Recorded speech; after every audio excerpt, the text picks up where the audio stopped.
Galit na galit itong si Attorney Renan Alon dahil sa desisyon nga ni Attorney Rona, Attorney Frankie na paalisin na nga siya sa Keystone sapagkat nasisira niya ang pangalan ng Keystone. Ang kanyang reputasyon ay hindi na maganda kung kaya't hindi na siya recommended na maging okay pa rin sa kanyang posisyon. Kaya naman tuluyan silang gumawa ng desisyon na patalsikin na nga ito. Sa sobrang galit nga nito si Attorney Renan Alon, sinabihan niya itong si Attorney Rona at Attorney Frankie. Nagkakasuhan niya ang mga ito dahil sa biglaang pagdesisyon na tanggalin na nga siya sa naturang Keystone. Balit wala na talaga siyang magagawa kundi lisanin na lang ang naturang Keystone. Ngayon ay namumroblema na itong si Renan Alon sapagkat wala na siyang trabaho. Nag-aalala siya sa kanyang kalagayan. Paano siya makalikom ng malaking pera ngayong wala na siyang makukuhang pera, wala siyang trabaho. Tumawag naman itong si Patricia na patuloy na sinisingil siya sa kanyang pagkakautang. Ngunit sa pagkakataong yun, wala na nga siyang trabaho. Puro pangako na lamang siya kay Patricia. Sinabi nito na magkakaayos sila at wala silang magiging problema. Ang mahalaga lang ay bayaran na ang kanyang pagkakautang. Hanggang sa malaman na nga ni Patricia ang katotohanan na natanggal na pala ito sa Keystone. Kaya naman nawala na siya ng pag-asa. Desperada na itong si Patricia.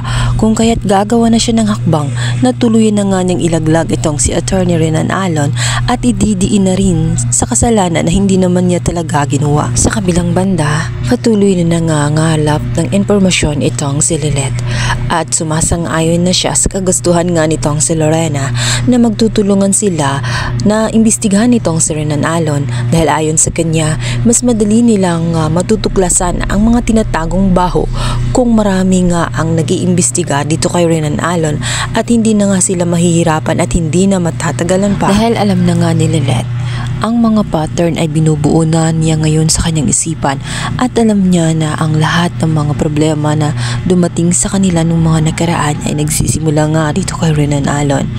At ayon nga dito kay Patricia ay may matagal ng galit itong si Renan Alon, kaya noon pa man ay nagsimula na nga itong magiganti ng hindi nila namamalayan at malaki ang posibilidad na si Renan Alon din ang kumitil sa buhay ng kanilang inang si Meredith dahil sa sobrang galit niya rito. Samantala, dahil nga sa nakita nga ni Patricia na wala nang magagawa itong si Attorney Renan Alon, kaya naman isa sa kanyang mga tauhan dahil hindi na nga nila makuha ang kanilang gusto dito kay Renan Alon ay inutusan niya. Alam niya na nag-iimbestiga si Lorena at dito nga ay biglang pupunta itong kanyang tauhan upang ikanta na nga itong si Renan at ituro na siya rin ang may dahilan sa pagkamatay nitong si Meredith. Bukod pa roon, alam nito kung saan naroon at saan nakalibing itong si Mang Kanor.